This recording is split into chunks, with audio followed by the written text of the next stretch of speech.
everybody, welcome to another podcast of the Footy Femme Fatale podcast. I am not joined by not one, but two hosts today. I'm gonna introduce them to you very shortly, so let's roll the intro. Turn the volume on for a woman's football show. You're listening to Footy Femme Fatale, a women's football podcast. All right, a women's football podcast, and we're joined today by two women, other than myself. So let me introduce them to you. First of all, we have Kyra, who you've seen. Hi guys, I'm back. I've been here before and now I'm back again. And now you're a real person. I know, I'm real. I'm in real life, sitting on a chair with Sitting people. on a chair. Exactly. So now you're wearing the Chelsea shirt. Yes, I the am. New Chelsea shirt. I just a great gift from our dear Tammy. I'm really excited to have the world's most expensive female footballer on the planet. Woo! Yay! On my back. Germa. And we're also joined with a new host. You have not seen her, but she was actually with us during a game against the US, I guess. Yes. Yeah. That was really fun. So yes, please welcome Aldona. Hello, everyone. So Aldona, let us know how do you know us, first of all? Yeah. Second of all, why are you joining our little podcast? Yes, first of all, thanks for having me here. I'm happy to join you. And I used to work with two of you in the past. And I also led the Women's Empowerment Group. And that kind of sparked my issue in kind of equality, empowerment, and inclusion topics. Yeah. Good. And we're lucky to have you with us. Yeah. With Yeah. your expertise. Thank Yeah. you. Thank you. All right, so let's just move on then to our first segment, which is Footy Matches of the Month. All right, so the Footy Matches of the Month. Last month we had the semi-finals of the UEFA Women's Champions League, and we had two winners. One was Barcelona, who won against, Kyra, Chelsea 4-1, and I'm very home depressed. and away 4-1. So yeah, that just shows how dominant still Barcelona is. Incredibly dominant. So again, they're in the final. They won the last two editions already. So let's see if they can make it a third. Back to back. The other final, though, semi-final, was Arsenal versus Lyon. I was actually there in Lyon, and I saw Lyon lose. But I do have some exciting footage of Arsenal winning the match and eventually going to the final. So I'll leave that video here.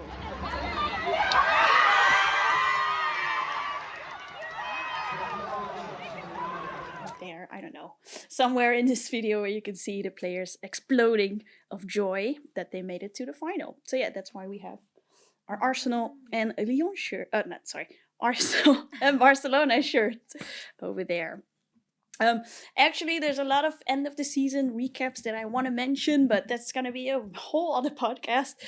So if you want to listen or see those matches, please listen to the previous episode, which I'll talk about all of those matches. So let's just focus on other things like the Femme Fatale of the month. Drum roll. So our Femme Fatale of the month is someone I want to highlight. In one of our previous episodes, I did mention the whole campaign around cancer, and we actually have one player called Grohs, or I think officially she's called Maria, from Austria, if I'm correct. Maybe not, I'm not sure. Sorry about that. But she is the goalkeeper of Bayern Munich, and she had to go into treatment in November 2024 because she actually had a tumor in her neck. So this was very intense and aggressive, obviously. So yeah, and now she is back, and she actually played in the quarterfinal against Lyon and stopped a penalty when she came back, literally the first time when she got back on the pitch. So that's amazing to see. Yeah. And she stopped the penalty of Lindsay Heaps, formerly known as Lindsay Horan. So yeah, speaking of Bayern, just quickly mentioning, they won the league this year, and they also won the cup final, so they have the double. So yeah, well done to them. Let's go to our next topic, which is the spotlight story. The spotlight story. So we just want to discuss. This is why we have two lovely guests today, or hosts, whatever you want to call it, because we want to highlight the equity versus equality situation. You call it a situation in women's football compared to the men.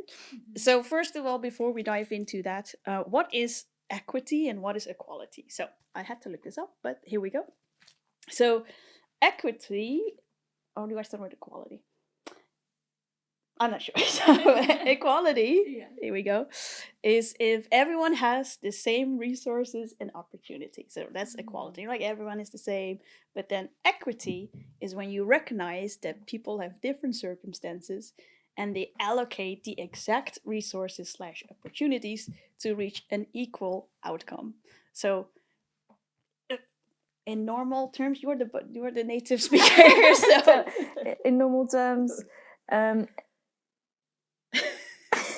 yes. no, I think you've explained it correctly. Equality is just equality of everything is the same. yeah.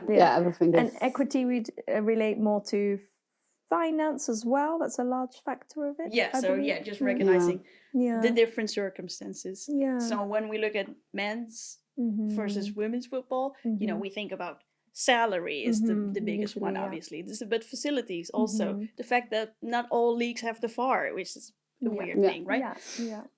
So Indeed, that's basically what we want to discuss, and we have different topics around that. Did you want to start? So maybe we can start with we'd like to talk about the coaching gender gap. Just today I was talking to Tammy, and it came as a massive shock to know that even in the women's game, where you'd think they'd have women coaching, managing, as we see, we still have inequality in the salary, in which male coaches and male trainers are still earning more than women coaches and women trainers in the women's league. And we're talking like the WSL, so this is the top tier of women's football. How is that happening? How is it possible? Because we see so many discussions about the inequality in the game, and WSL, for example, have been on top of that. How on earth? I don't know. How is it happening? Why is it the case that male coaches are earning more? I don't know. I think it's across all the industries still the problem of gender gap. So I think it's just reflecting how the things are still are, and that things don't progress and change that quick. And I think another thing here is also there are still many more male coaches than women coaches, even in women football, right? So that's a good point. Yeah. True. You still see way more men in the. That's interesting. So then, how are they getting the opportunities as well is another question to ask, more so than the women's. I think it's very similar also, when we talk about facilities, when, if a boy goes to play football, they can start at a very young age, and then they progress, like there's facilities for them every year, the years they get older. I think it's probably similar for trainers or coaches to be, that they get the same opportunities as well. I don't really see maybe I'm wrong, maybe not. But like women being a coach is probably later in their career, or they've been an ex-player, or that's so true. Yeah, often in their 40s or 50s, we see it a lot. But do you think this is like aftermath of the fact that there was still more male in the football? So just because do you think in the future there's a possibility to, just because we're going to have more women clubs, so more women football players, are they going to give the opportunities to become coaches? So I still think what you said at the top, when you said that we still see this very old-fashioned mentality in all industries, I still think that this could be an ongoing battle. So I don't want to say I'm not hopeful, but I do see a tradition even in the women's game, which by the way isn't new. It's been women's football has been around a long time. It's just it's getting more sponsorship, more money, more recognition now. Yeah. I don't know. Do you agree, Tammy, or do you think that? I mean, so I just wanted to highlight Michelle Kang. Oh yes, yeah, which we were just talking about. Yeah. So she is investing in women's football, specifically women's football. She's a very rich person. I don't know what she does exactly. So she invested in Olympique Lyon, but then also the London Lionesses, London City Lionesses, and they won their league. So they're actually promoted. So, and that's a women-only club. So, you know, with most clubs, the ones that we're wearing, there's a male section and there's a female section. Yeah. And she's actually investing in a club that's purely female section. There's also going to be a club here from Amsterdam called Hera. Oh, cool. It's also going to be only female. Wow. So, you know, there is people that actually think ahead. Like, okay, if we want to make the same opportunities happen, so equity, we have to start with our facilities and investing in there instead of like investing later on or somewhere else. So I'm not sure how we got to this topic, but just on that point, do you think there's more power in starting a grassroots club from scratch just for women than we've seen with all of these clubs just being, I don't want to say an offshot or a side addition. Yeah, it does feel that way when you see, like I used to see, Arsenal FC women. I mean, it's just Arsenal women, but women, you know. No, I do think it's more because it brings it more to focus, right? Because same as like Real Madrid, for instance, that vice president has said so many wrong things about their own female team. We don't need to invest. Oh, you don't have to play on this grass. Just win a cup first, or win this first, or blah blah blah. Yeah. You know, so it really is. It's nice to see a club that's just for the women, because it totally brings the focus back to the sport and not, you know, the others. Anyway. Definitely, no, very interesting. So we have more topics about all of more diversity, equity, and inclusion sessions, but I just wanted to show you two. Oh, yes. You know, there's many ways that you can support a football club. You can go to the stadium like we did. You can buy a ticket. You can just go there. Or you can watch it on TV. Usually, most women's leagues are free, like the WSL is free on YouTube. Yeah. If you want to watch Champions League, it's free on DAZN. But you can also buy merch. So by merch, I mean, you know, you can buy a scarf, you can buy a t-shirt or a jersey. I feel I need to buy a t-shirt. Yeah, I think you need to buy a shirt. And just to support. So one big difference that I do want to highlight, I do notice with men's football, you see people are behind a team, right? So if they're for Man United, they're all only for Man United. They will never be for City. Yeah. Those are rivals. But with women, it's more for the individual players. So regardless of where they're playing, you're just going to root for them, right? So that means they can switch from Man United to Man City because they, you know, it's fine, especially with women's football. So that means you want to buy that jersey of your favorite player, right? So you've seen me wearing a lot of jerseys and I have a lot of experiences, and I just wanted to show these two ladies how that process is actually going. Bear with me because I also have to record my screen to see what we're doing. So I'll start with...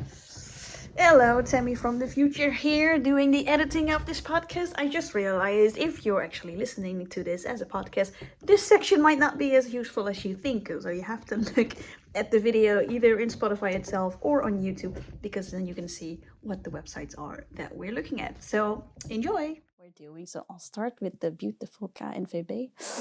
So this is the KNVB shop. So one thing to know before we move further into this website. The Dutch national teams, the men one and the female one, have different crests. Yeah. So the men are called the Leeuwen, so the male lions, and then the females are the Oranje Leeuwin, which is the female lionesses. So there is a difference. So this is if I'm not sure if you could, I'll just zoom in. So this is the male one, which has the bigger, the hair. I don't know the English words for that. The manes. I obviously want to buy the female one. So let me just show you how to buy it for the male one first. Show me. I only see male one on the landing page. Yes, same. So they actually have a bunch of names already. So I want to support Virgil van Dijk. So I want Virgil on the back of my shirt. Yeah, all of these options, great. But if your name is not there, you can just click on this shirt. Maybe not this one. This one, I guess. Yeah. And it says here, bedrukken, which means I want to have a name on it. Then you can see, pick your own name, or you want to do a player. If you want to do player, then you can pick all these men. Easy. All right. Let's go back to the home button, where there's no female, as you can see. But here it is, vrouwen, meaning females. This is their old shirt. Oh. Not updated picture. Very updated. If you click on the vrouwen, you have the away shirt, the home shirt, and that's it. Oh. So it's quite limited. Yeah. So okay, let's say, yeah. Oh. Something else has gone wrong here. But this is definitely the women's shirt. So if I click on this, you see the crest is different. Yeah, it's less mane and less tail. But as you can see here, there's no bedrukken anywhere. No, it's just the size. Yep. So maybe you're like, oh, but maybe there's it's the nothing different actually op vooruit, which means available, right? Yeah. And no bedrukken either. So I don't know how people get the shirts of the players, because I don't. Oh, they're also on discount. Yeah, I mean, this is because of the end of this season, I guess. I would hope so, maybe. But yeah, no, there's no bedrukken here either. So this is very poor. bad. Yeah. So yeah, that's one. And this is one of the top national women's teams in the world, right? It is top 10 at least, and top 10, yeah. And the website is just not established for women's shirts. Nope. Okay, so moving on. Gosh. Let's see. Okay, so let's go to the world champions then. Okay, number one. Okay. First of all, this is their home. This. Okay. Wow. Aitana my tea, which makes sense. World leading. Nice. And they have an away kit for ahead of the Euros. Okay. So let's that looks say promising. this does look promising. They're working ahead. Yeah. I want a shirt, Very and then here my Spanish is not great, but it does say I want a female name. Oh yes. And then I want Bon Mati on it. Aitana, boom, Easy. and then I can order it. And boom. Size. Great. Okay. Perfect. So yes, Spain, great. So it's doable. It is. You can do it. Let's move to England. Yes, let's do it. Boom. There we go. This is the homepage. Okay. We have some women football players. Okay, great. This looks good. This looks good, right? Yeah. Shop now. Let's see. Let's go shopping. Okay, so this is all like training material, but I want the jersey. So I have to find it. Kit. Home. Oh yeah. If I go here, this is all okay. I guess click on maybe here. Oh, this is not Stadium. You can. Oh, you can wait. Customize, but then it's the men for sure. Let's see. Yep. Yeah. Only male players. But then I did see this shop by player. Yeah. So let's Kyra Walsh. let's do. But then this a poster. Okay, but if I do a man, maybe it's the same. Where's the Harry Kane? Yeah, that one. Let's see. Oh, he's one of the top players. 72 items. Yeah, it's quite. I mean, we've got posters, and then we've got a whole. Yeah, we have 2 posters and all the collection. Yeah. Okay, so let's say Beth Mead. Yeah, a top player. Okay. Well, we're getting somewhere. It's something. It's not. It's not the jersey. So how can I get the jersey? Okay, maybe I can do it like this then. Yeah, maybe under the women's selection. Yeah. Size. Okay, no. it says only. Nope. Interesting. I'm disappointed. I mean, I'm sure you can do it somehow. Oh, but okay. I just don't know. No, it's the same. Is it? Only 5 left. Okay. So here you can see difference. Yeah, definitely. Oh dear, England. Okay, let's go to a positive one then again. Yay! France. Okay. Looks, it's the same way as the England one. Mm-hmm. But let's go to the kids' home. And then you have to scroll down because I know here it says women. No, wait. Yeah. It says women's. Yes. Yeah, but this is the thing. So sometimes they mean the shape of the shirt. Oh, yeah. yes, yeah. You mean the... okay. I did see it here. Women's. Okay. And then customize. Whoppa. Fantastic. Player. Yeah. Okay. Vendirinar. Mm-hmm. Okay, so this is Le Sommaire. Yeah, This is nice. This is, yeah, you can do a woman. Okay. Fantastic. All right. That was national teams. Yeah. What's your response so far before I move on to clubs? Difficult. It started off difficult in the Netherlands. Goed. It feels like half done, half enthusiasm. Also, not really meeting the demand, because for a country that really supports, first of all, women's sports and then women's football, you'd think that they'd invest in at least setting up the official homepage. You know? Yeah. So a bit shocked, I guess. You Tammy, as well, as a national. I mean, I've been President trying of the to buy land. that new shirt, which is from 2024. Yeah.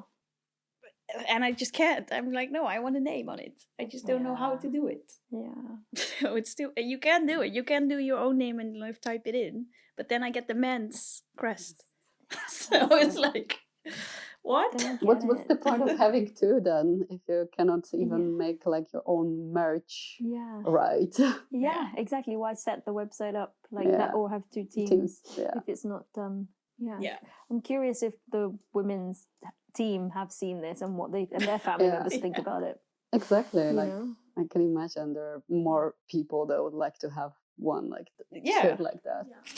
Anyway, let's just quickly do Chelsea, just so you see how it is. So I already had this open. This is a away shirt, or the third shirt. Mm-hmm. And you can actually do, oh wait, women. Where's Gerba? There she is. Boom. Expensive, by the way. 160. Yeah, it is. But yeah. Goodness. You are supporting, you're up to 50%. Okay. Very good. And the website seems up to date and detailed and user friendly. Okay, Nice. so the last one I just want to show you. So this one. Is this? I have a Manchester United shirt. If Postonel is watching this, I didn't get it. But I did get it, but it was at my neighbor's. But it was, first of all, very much a trouble for me to get it in the first place, because I wanted to get a shirt of Dominique Janssen, who is a Dutch defender / midfielder who plays for United. So I figured, okay, I'm gonna find it here, right? Jerseys. Let's say I'll do a home kit this time. So this is for the women's team, blah, blah, blah. I'm not small. I'm not medium. I'm probably large. But anyway, customize. And then you can here say women's sprint. Oh. And then choose a player. Women. Oh. So Janssen is not there. To be found. Weird. Okay. Oh. And it's not, the list is just incomplete. That's also interesting. So I just wanted to show you this can also happen, even if you're like, oh, I can pick that, and then it's not there. Exactly. Like we looked at the previous websites, but we didn't analyze it like from name to name. So maybe there's still some missing names. Definitely, If we dig deeper, we'll probably see more faults, wouldn't we? Yeah, for sure. Anyway, that's it on the shirt. Maybe it's not worth mentioning, or the price differences are quite different per. I mean, they're all on discount now, but end of season. Yeah. Okay. And I think ahead of the Euros, Nike. So Adidas already did it. That's what we saw on this one, which is the special collection for the Euros. Obviously, more money, but this is Adidas. So I think Nike will do the same also. Yep, Tammy again here from the editing room. And yes, it indeed happened. We recorded this episode a week ago, but of course, in between the days that I'm trying to edit this podcast, Nike did release a whole set of line for the Euros, or ahead of the Euros. But just so you know, as a disclaimer, these websites were always like this. So even before the new kits were arriving, and hopefully we'll get to actually purchase a good shirt with our favorite player on it. These websites have always been set up like this. So it's not just because there's a new line now from Nike, but yeah, just so you're aware. Okay, enjoy. Also, I had so it's just the European that has the European blah blah blah stuff on it. But let's see if that happens, because maybe that's why we can't buy. That's not the reason, but I just want to get a current shirt anyway. Yeah. But I think that was a revelation. Thanks for sharing that, Tammy. Just for our listeners that can maybe be prepared if they want to buy a shirt. If they want, it's not a smooth experience. And you have any experience like that, please share. Yeah, definitely. I should. Yeah. So, earlier how we were talking about the difference between coaches and their salaries and male and female coaches. I think Aldona has something to tell us about players' salaries, don't you? Oh yes. NOS actually released this article, and the research made by FIFA showed that women professional soccer player earns on average, guess how much? I don't want to guess. Too scared to guess. Per year, right? Per year. I'm going to say 35 euros, 40,000 pounds, something like that. 35 euros? Is that even less than average? But okay. What about you, Tammy? I'm too scared for That's always scary, yeah. That's always scary. Wait for it, is 10,000 euros per year. Yeah, that's unlivable, really. And I think 16 countries out of the 41 that was researched doing a bit better, and the average annual salary is like 22,000 euros. But this is still like the half of the like a minimum wage salary in Netherlands. Yeah. If you just have an office job like we, Yeah. you would make more than this. And does this also include top clubs, right? Was it 16 clubs from the professional leagues? Top clubs. Yeah, I mean, that's ridiculous. Yes, That's ridiculous. it's the article later on says that players apply for some kind of expense allowances in their own countries. Tammy, do you know how it works in Netherlands? So an expense allowance is basically any cost you make doing your job is covered for. So let's say you travel to the office, like you get that paid back. So it's only like those costs that you get paid back. So you might not even get enough out of it. You might just, need to, how do you say it, the break even. Yeah. And that's it. So I can't really believe that. I could not believe that reading that. Yeah. And let's be honest, if you want to play football on professional level, that's like 6 days a week of training and games. And then throw in all the other competitions now. They're increasing women's competitions, so even more my God. than the average. And you can't. Ridiculous. And also it says that many of them have like a second job. Like, how can you combine that? Yeah. I mean, this is the thing. They have to have a second job, and this is. And then you wonder with injuries and all the extra load they put on their body, then they're expected to play at the top tier league of football. Like, how can you expect to reach the same professional level as men football when you don't even earn minimum wage salary? Not even minimum wage. No. Wow. Oh my God. That's dark. Very dark. But enlightening. We wanted to share with you all. 10K. Yeah, I actually would love to hear from a football player how actually they make a living with that less money. That would be, I would want to hear from them. Right. All right. I think we're moving up to the flag is up. Yay! So, as you all know, the flag is up is our segment for the diversity, equity, and inclusion part, where we discuss topics that are either on-side, meaning they have a positive spin on it, or off-side, meaning they have a negative spin on it. So let's start positive, I guess. Always. So we have a couple of clubs teaming up with partners around your period. And now, if you're a male person, you're like, what? No, your period. So the menstrual cycle and the fun week that you have, that 1 month per month. And that's Arsenal and Manchester United. They've teamed up with Parcel and with Snugs for more awareness around the period. Cycle. That's not how you say it. Yeah. Menstrual cycle. Menstrual cycle. And period leaks.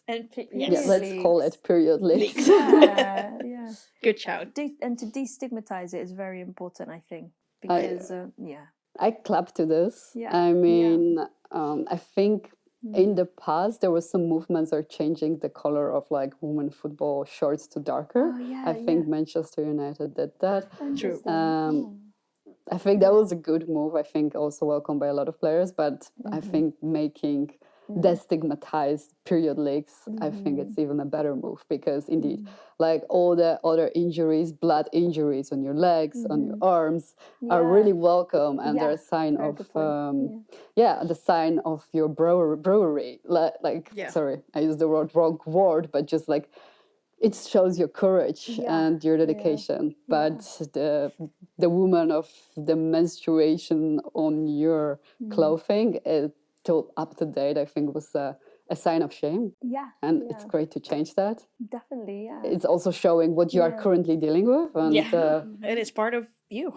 And I think playing, like high performing during your period must be very difficult. I think every female football player should be very proud of the fact that... Very good point. Very good point. You're right. And I want to bring in, I think that maybe football are ahead in this sense, especially women's football, because in sports like in athletics and sprint and long distance running, and also tennis, they just haven't been ahead with this. And there's also been a lot of shame, we were also talking about here, not just leaking and menstruation cycles, but also the cramps, right? The pain that women go through those moments. They're then expected to compete at this top league level of football. And I think, something like this partnership with Persil, I think it's doing a lot better than other sports. So good job, football. Yay, football. Yes. But I think we also miss important event, and that Manchester City have launched a partnership with Snacks as their official period underwear. Really? Oh, yeah. interesting. Didn't know. And I have to say, I saw the visuals on Instagram, and they look pretty good. I think it's a very empowerment message, especially sent to the younger girls. Nice. As I also dig a little bit in the topic, and because the article or the campaign said that like an extreme high rate of young girls is quitting sports when getting their first period. Wow. And guess how much it could be. Oh my gosh. Oh my gosh. Again, it's scary to like guess. Percentage. Yeah. I mean, I want to say 30. Extreme high. Yeah, 30, exactly. Hopeful. It's probably like 70% or something. Well, it's 50%, but 80, I think 84%. So more, no way. More than 4 in 5 teenage girls say that they lose interest in sport after getting their first period. That's wild. Yeah. I mean, I used it as an excuse. I was just thinking, but that's an example of people give up because of it so severe on the body at such a point in your life when you're deciding what you want to do career-wise. Or even and especially if you're school. young, then you still have so much, you can, anyway, yes, weird. Shocking stat. Yeah, it's shocking, and I really hope it's gonna send this empowerment message that even on your period you can still exercise, obviously to the limit of your own body, but for sure. Yeah. Great partnership. Good Keep job. doing sports, girls. Yes. Right. Speaking of the menstrual cycle, we've already talked about ACL injury like briefly, but we're actually going to dive deeper in this because the menstrual cycle might actually have an effect on the ACL injury. But first of all, what is ACL? What does it stand for? There's one native person here that can talk us about it. Anterior cruciate ligament. Yay. Not yay, but that's what it stands for. No, it's really severe. The most severe you can get, right? If you're playing football, So it is a knee injury. And the recover time is like 9 months to a year.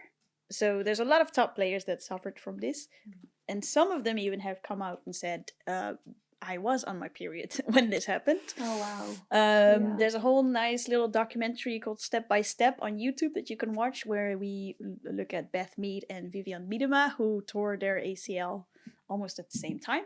So it's really good to see the progress and the amount of work they have to do to get back on the field.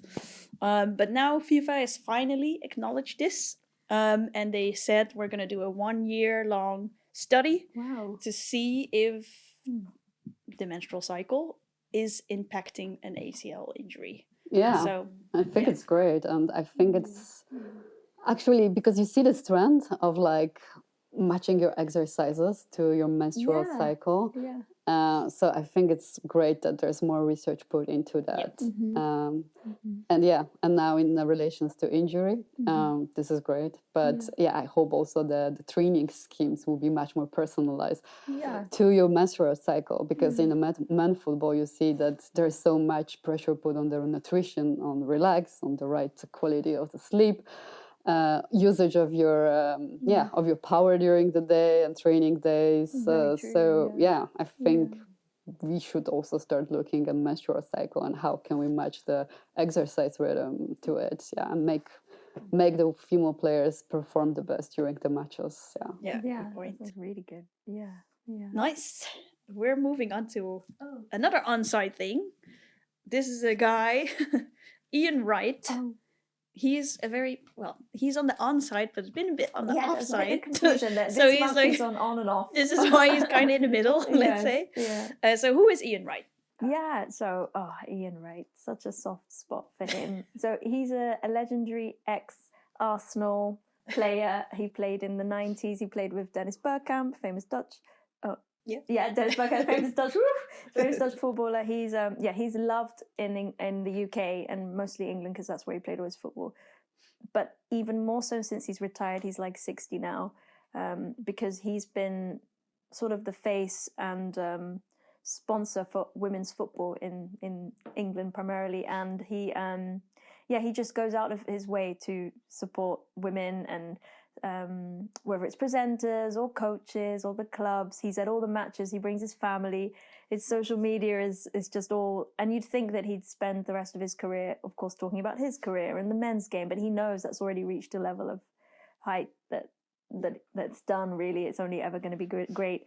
And he's also got nieces and nephews and grandchildren and granddaughters, and I think he's trying to send a message to them. But he did something amazing, quietly, right? But it's not really quiet anymore because we've all found out. But he didn't intend for people to find out, right? Yeah, exactly. So I don't have the name. I also don't have the name. Hold on. We'll get the name. It's very important. But Ian Wright's quietly funded I want to say a WSL player's ACL rehab, and this was a Stoke City player. And she was unable to afford it because it's extensive. Also because of the 10k salary per year, probably. We should laugh, but they just don't have the funding, and you're also out of work at that point. So, and Ian Wright supported that. So kudos to him. And also weird that the club is not paying. Yeah, exactly. It's like a bittersweet story, because it's great what he's doing, but still that he has to do that because the club would not contribute. Yeah. I'd love to know, I don't know if we have the information, is Stoke City the club that this player played for in the top league? Because I would have, if it might be the championship. We should have ChatGPT open. No, just kidding. I should have all the things up. But I'm guessing not, because they didn't fund, because Beth Mead and Vivian were funded, right? Probably, yeah. At Arsenal at the time, Yeah, it's just... again, a great example of Ian Wright supporting the women's game. Yeah, and also recognizing that ACL is not something to joke about.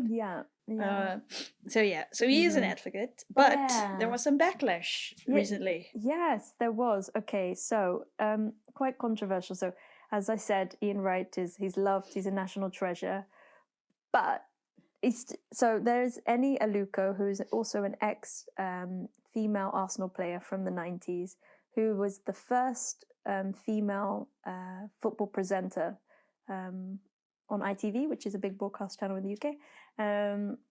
So she's been around for a really long time, but she recently came out and made a statement and said that she didn't immediately mention Ian Wright, but that there are people in certain positions that have taken the space for women to present or be a pundit, and then she said, for example, Ian Wright. Ooh. And then that just went crazy online, of course, because as I said, Ian Wright is adored, he's loved, he's been the vocal point of support for women's football. Yeah. Then Annie came out and said she didn't mean what she said and it came out all wrong. Ian has not accepted the apology. But the point remains, that this has been a really unfortunate thing, because in the end, Ian is a supporter of the women's game. And also, I have to be honest, I think that Annie and the women's game lost some fans with what she did. And it's not right, of course.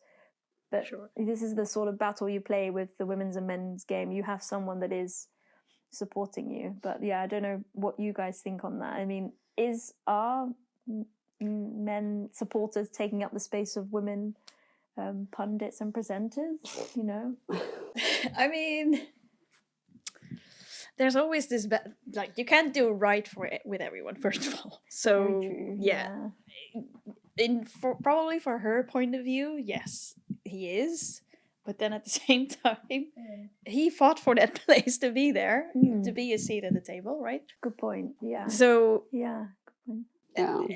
At some point, all of these, when I see analysts, like very old analysts, and they talk and all they do is complain, they're like, these people need to retire. There's no, like, you don't need those people, right? Yeah. That fortunately doesn't really happen with women's football. It's usually women just talking like positively.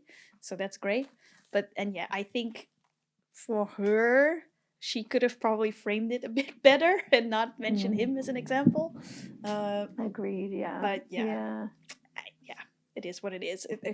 Unfortunately, we live in a culture where everything is taken really harshly immediately. I think the backlash is definitely too extreme. I don't know if something like that would happen in a men's football world. If somebody would say something negative about just one person, I think there would be some echo about it. But would the supporters turn their backs? Yeah. I don't know.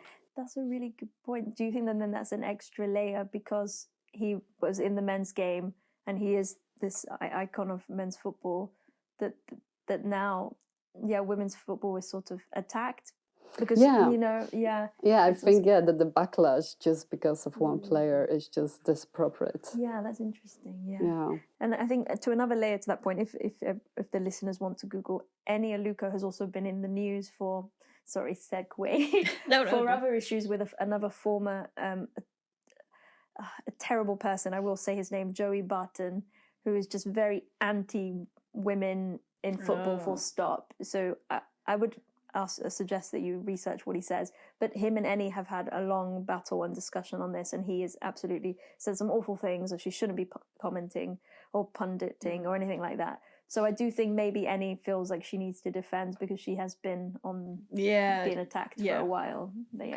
it's tricky. It's tricky. Tricky business. And on our offsides segment, I just want to quickly mention the pitch conditions that these ladies play on. Goodness me.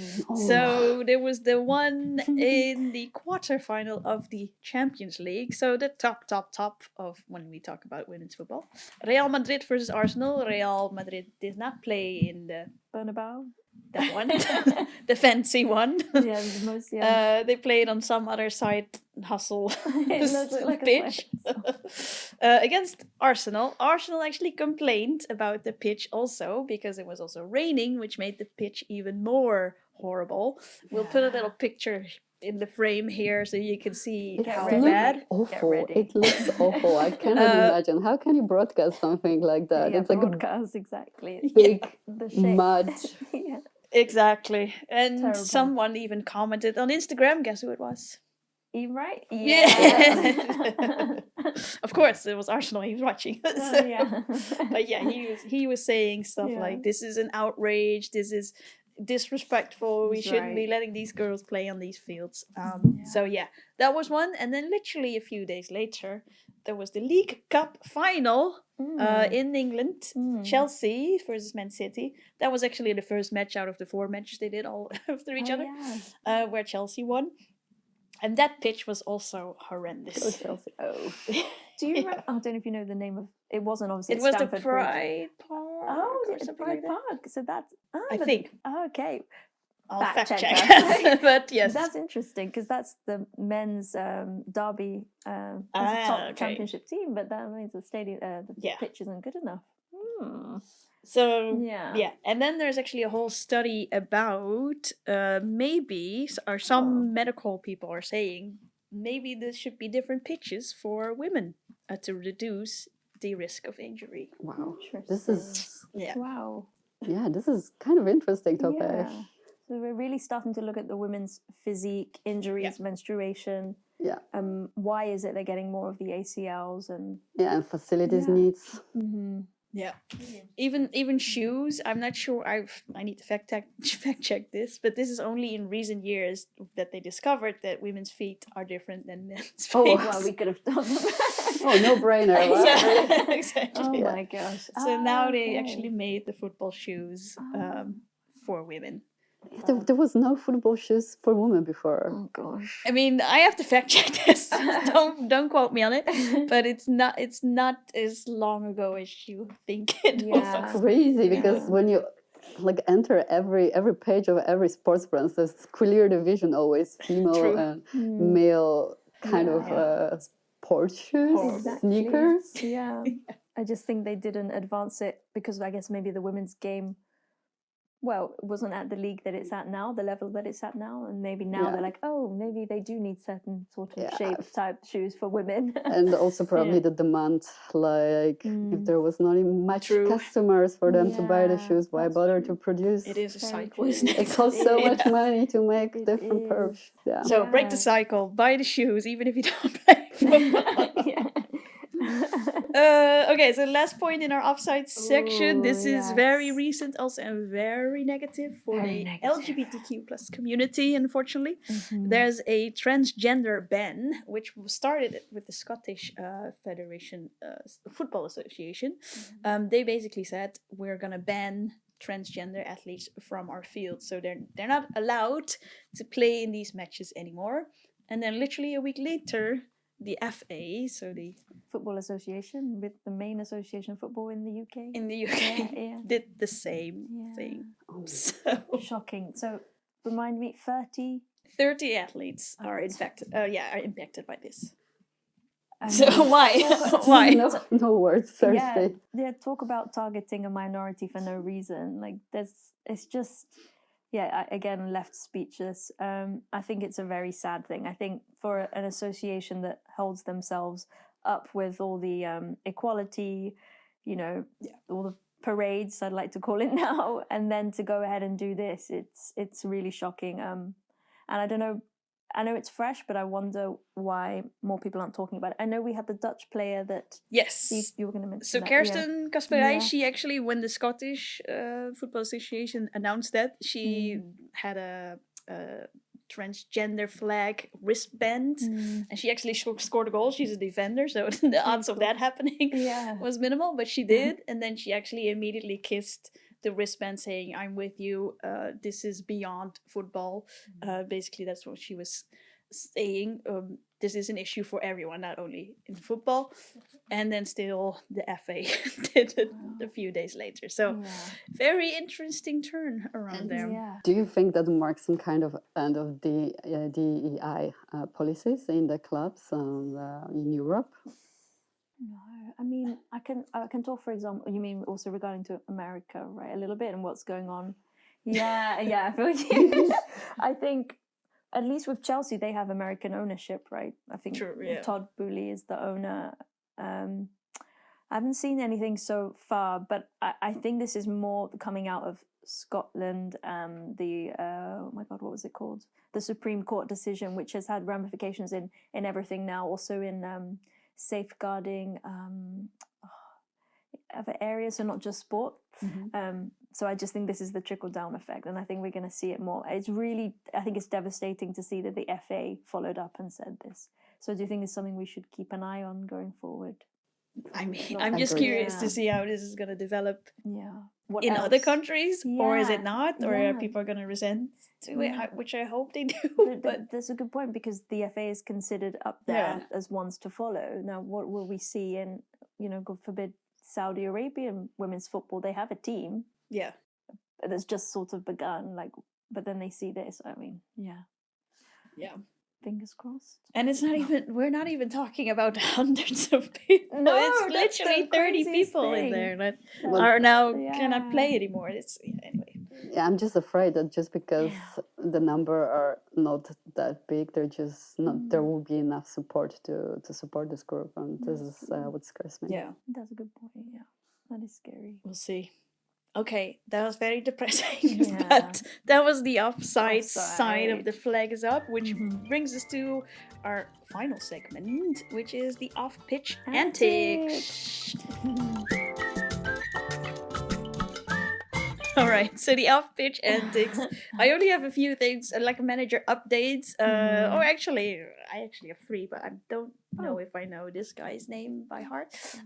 So we have Joe Montemuro, who only did 1 season at top club Olympique Lyon, is actually moving on to to coach the Matildas, aka the Australian national team. They got the top job. Oh, did? National captain manager. Not captain manager. Wow. So yeah, good he's job. moving on. Okay. The Ajax coach, her name is Hesterine de Rouse. I think Tammy will say it better. Beautiful The pronunciation. Dutchie will say it better. Estherine de Reus. Rouse. We got it right. She is also moving away as the head coach of the Ajax Vrouwen, so the women team. She actually was not really good in quoting. So there was like 4 matches left. There's like only 1 match left, I think, in this season. And they played against PSV, which is the other competitor for the championship or the league winners. And then when they lost against them, she basically said, "Yeah, we lost. We're not going to win the league." Wow. Now we know the Dutch are very direct. Yeah, That's very Dutch to me. Just so you know, that's almost sounding normal. But Tammy, is that a bit In this much? context, it wasn't really normal. A lot of Ajax fans were saying, "What are you saying? It's still to play for. It's not over yet." Unfortunately, it is over now. Two games later. But yeah, so that was not really handy. So that may have been a factor because she is known for doing quotes like this. She also said stuff like, "Oh, it's great that Ajax is not in the Champions League because now we have more time to prepare for the league matches." To be honest, on the defense of that, I have heard other managers say that before. Yeah. It's tricky though, is how you say it, because you also want to motivate your team. Exactly. You want to be like, "Oh, you're terrible. Yeah. We only have this left." It's all about how you say it. Yeah. But also, it's I think it's the reason why it was robbed in the wrong way is because Ajax was in the quarterfinal last year at the Champions League. So yeah, that's you know, big deal. Yeah. So yeah, is it a good thing? Anyway, she's leaving. She's gone. She gone. Yeah, and then I had another coach, but I think his name is Verhing, who's going to be the new Dutch manager after Andries Jonker, after the Euros. And he is the assistant manager of Sarine Wiegman. Oh, really? I didn't know that. I know, that's why I'm telling you. I knew you were going to be Totally everywhere. Oh, nice. Really cool. So yeah. So he's now been taken. Yeah, Wow. but he's still going to be with the Euros with England. Perfect. And then after we'll that, keep him for that. yeah, he's going to do the Dutch national team. Good job. Nice. All right, so Very I good. think we're at the end. Yeah. Next month. This month. Yeah. Tammy, Tammy, what would you discuss? Yeah, Tammy, you're heading off to the finals. I am going to Lisbon to see and support either Barcelona, Arsenal. I still need to decide which shirt I'm gonna wear because I don't know. Every shirt I wear, they lose. So maybe I should wear the Barcelona. Do you like one team more than the other? Just a little bit more? I think I would root for Arsenal just purely because last year I was there, Barcelona versus Lyon, and Lyon lost. So I don't want to root for Barcelona. Got Then it. Yeah. playing the odds, Barcelona's probably gonna win. So I don't know. So maybe you should wear a Barcelona shirt. I think I'm gonna wear both. To be honest. Yeah, I was thinking wear both and just get one off when one's gone. Yeah, exactly. Or the put other on. another one with another goal. So. Yeah, that's gonna be Why me. not? Original. We want footage for the next episode. I will. Brilliant. So speaking of which, so the Champions League final is this month, the 24th of May. Then after that, there's also before that, there's this little new tournament, Women's World Sevens football, which is also in Portugal. So now I'm thinking maybe I should go there and then go to the Champions League. You're already there, Yeah. It sounds like a plan, Tammy. Yeah, I mean, sounds like a great holiday. a football holiday, Yeah. that's for sure. So that's gonna happen, and I think that's it. May, and then we have what's after May? June. Yeah. Then July. Then July is the And then Euros. we're building up to the Euros. Not long left. Yeah. So we'll do a special series around that where we're gonna preview all of the countries that are competing. I would love to have you two again as a guest or as a host. We'd love to do that. In person or online. But it was lovely talking to you too. Thanks for joining. Thanks for your input. Appreciate it very much. Thank you, Tammy. Pleasure, Hostess Tammy. with the most guests. And I'll see you all in Lisbon. Okay. Yeah. All right. Bye.